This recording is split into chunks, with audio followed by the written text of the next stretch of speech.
안녕하십니까. 텀 프로젝트사 발표를 맡은 손채훈입니다. 발표 시작하겠습니다. 목차로는 메모리 반도체의 슈퍼사이클과 치킨 게임, 그리고 필드 이펙트 트랜지스터, 차세대 반도체에 대한 오피니언 순으로 진행하겠습니다.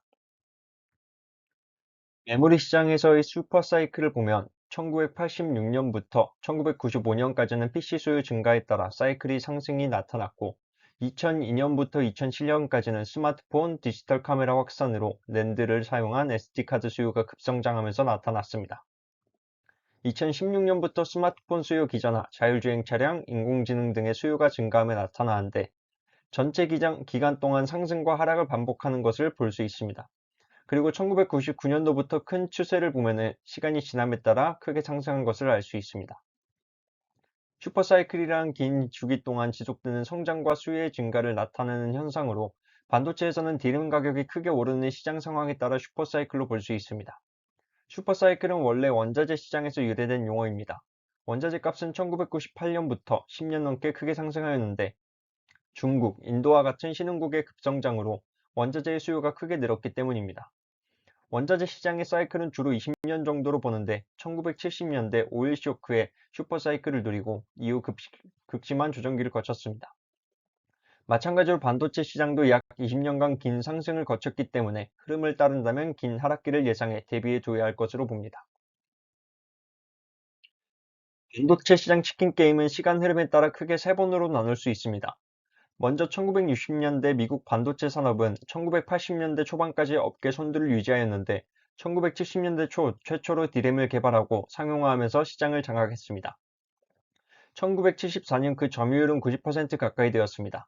그러나 일본이 산업에 뛰어들었는데 정부의 지원이 시작됨과 함께 투자를 하면서 수율이 미국보다 압도적으로 높아졌고 그로 인해 가격 경쟁력을 갖추게 되면서 1980년대엔 일본이 디램 시장을 장악하였습니다. 이후 1992년 인텔이 세계 반도체 시장 1위를 빼앗고 이후 지속적으로 여러 일본 반도체 기업들의 순위가 떨어졌습니다. 삼성이 1974년에 다른 나라에 비해 늦게 반도체 사업에 뛰어들었습니다. 그러나 일본이 가격 경쟁력을 기반으로 견제하였는데 1992년 삼성이 세계 최초로 64MB 디램을 개발하였고 일본의 기술 수준을 뛰어넘기 시작했습니다. 2002년에 이르러선 삼성이 2위에 올랐고 PC가 상용화되면서 값싼 디램이 필요한 시기가 왔지만 일본은 고성능 제품만 고집하였고 이로 인해 격차가 더해졌습니다. 그리고 2007년 삼성전자와 SK하이닉스 등 주요 디램 기업들이 생산량을 대폭 늘리면서 두 번째 치킨 게임이 시작됐습니다. 디램 과잉 공급으로 인해 가격이 폭락했고 후발주자를 견제하기 위한 골든 프라이스 전략을 펼친 것으로 분석했습니다.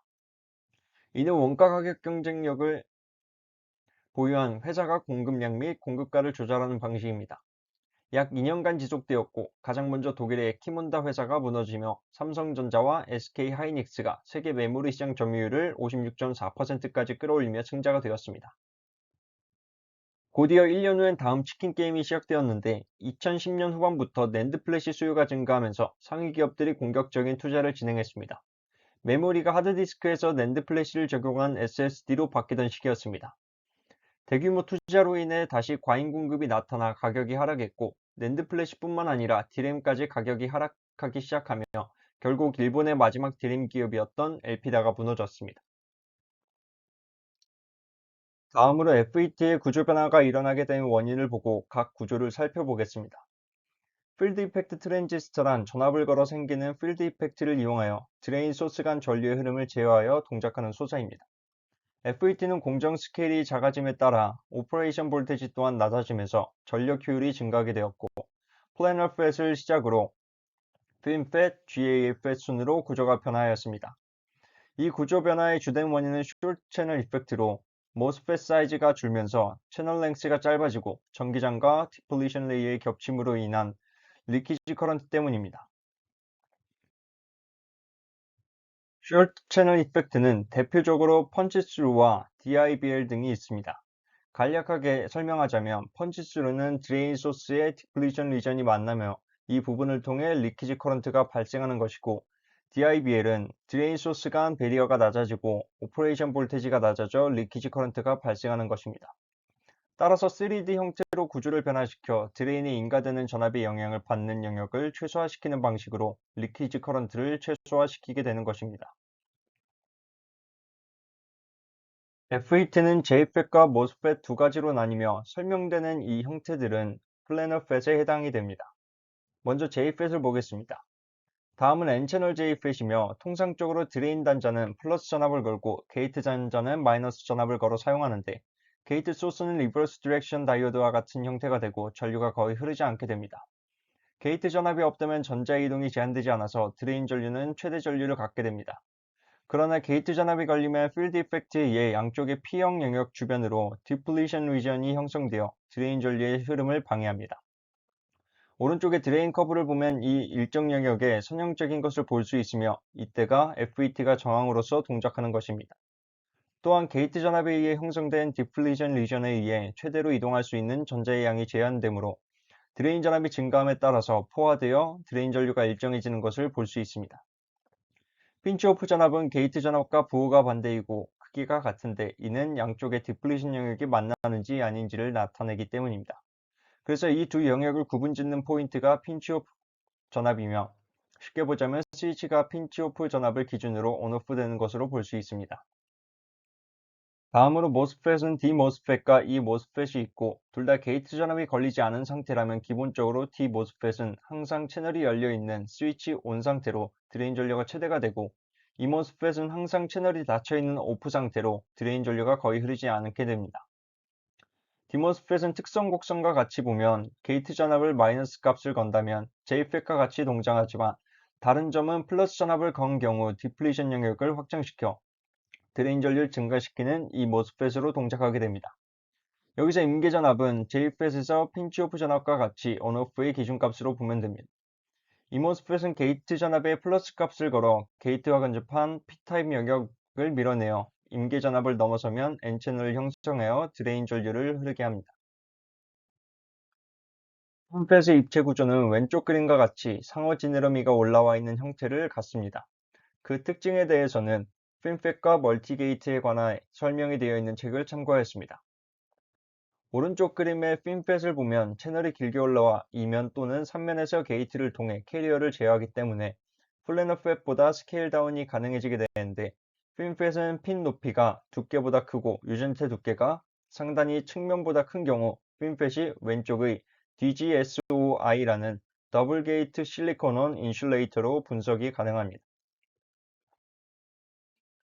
왼쪽의 그래프는 DGSY의 Evolution of Phonon Limited Mobility를 나타내며 실리콘 두께가 약 5에서 10나노m에서 낮은 값을 가지고 약 3나노m 근처에서 다시 급격하게 증가하는 것을 확인할 수 있습니다. 즉, 핀팻 구조가 5에서 10나노m의 스케일까지 구현이 가능함을 보여줍니다. 오른쪽이 또 다른 핀팻에 관한 연구 결과로는 2009년 IEEE 인터내셔널 SOI 컨퍼런스에서 게재된 리뷰 페이퍼를 참고하였습니다. 핀팻 구조가 스케일 다운된 공정에서 숄 채널 이펙트의 감소가 유의미함을 확인했습니다. 다음 그래프를 보면 게이트 랭스가 100나노m에서 20나노m로 짧아짐에 따라 DIBL이 증가하지만 핀 위스가 17나노m부터 점차 감소함에 따라 DIBL이 감소하는 것을 확인할 수 있습니다. 결국 현재 스케일이 계속 줄어듦에 따라 핀팻의 구조로는 구현이 어려워졌고 그러한 어려움 때문에 다음 기사를 보면 삼성에서 5나노m 미만의 공정에서 핀팻이 아닌 GAA 구조를 도입했다고 전하고 있습니다. 오른쪽의 논문은 일렉트로닉스 저널에 2002년도에 게재된 SCI급 논문으로 임팩트 팩터는 2.9입니다. GA 나노시트팻에 관한 리뷰 논문으로 BDI와 채널이 디바이스 전체에 미치는 영향에 관한 내용을 다룹니다. GAA-팻은 나노와이어와 나노시트 형태로 구분되는데 이 논문에서는 왼쪽 그림과 같이 나노시트 형태를 다루고 있으며 MBC-팻으로도 불립니다. 오른쪽에 세부적인 구성이 나타나 있습니다. 본 논문에서는 GAA-팻 중 나노와이어 형태가 가장 우수한 성능을 제공한다고 합니다. 그러나 나노시트 형태의 경우 더 높은 온커런트와 정전기 제어를 제공한다고 보고합니다. 성능의 이점을 얻기 위해 여러 개의 나노시트를 쌓은 것이 특징이며 채널 두께는 낮은 농도의 실리콘 게르마늄 층 위에 에피텍셜하게 성장된 SI층으로 정의됩니다. 나노시트에서 왼쪽이 그림 A와 같이 핀팻에서 발생하는 팻빈 이펙트가 마찬가지로 발생하는데 이로 인한 오프스테이트 커런트와 이펙티브 커패시턴스의 증가를 그림 B에서 BDI, 즉 바텀 다이일렉트릭 아이솔레이션을 통해 분리함으로써 이를 개선시켰습니다. 오른쪽 그래프는 PTS, 즉 펀치 스루 스타퍼와 BDI를 쓰는 GAA 팻의 주요 성능 지표입니다. 오른쪽의 그림 A에서는 BDI가 PTS보다 낮은 누설 전류를 갖는 것을 보이고 B에서는 BDI가 DIBL 현상이 더 낮음을 나타내고 그림 C에서는 BDI 레이어의 유무에 따른 전력 성능 차를 보여줍니다. 이후 왼쪽 그림은 채널 랭스가 100나노밀리미터인 TEM의 단면도입니다. 시트 너비 방향을 따라 실리콘 두께가 균일한 것을 볼 수 있습니다. 오른쪽 그래프는 실리콘 두께에 따른 홀 모빌리티와 밀러 인덱스를 보여주는데 두께가 얇을수록 모빌리티가 감소하는 것을 알 수 있습니다. 이처럼 나노시트 구조를 통해 FET의 개선된 성능을 보고하고 있지만 GAA 구조 자체의 셀프 히팅 이펙트나 기계적 안정성 등의 문제에 대해서는 연구가 이루어지지 않았으며 현재의 챌린지로 남겨두고 있습니다. 차세대 반도체로 가는 길에는 스케일과 성능의 문제가 가장 큰데 본 논문에서는 그 방향에 대해 스케일의 문제를 다루지 않고 2D 트랜지스터의 재료 중 몰입된 이황화물, 그래핀, 인듐 산화물 등과 같이 다양한 재료의 가능성을 조명하고 있습니다. 그렇기 때문에 스케일을 더 줄이는 방법보다는 재료적 특성을 활용하는 것이 빠른 길이라는 생각이 듭니다. 참고 자료입니다. 이상으로 발표를 마치겠습니다. 감사합니다.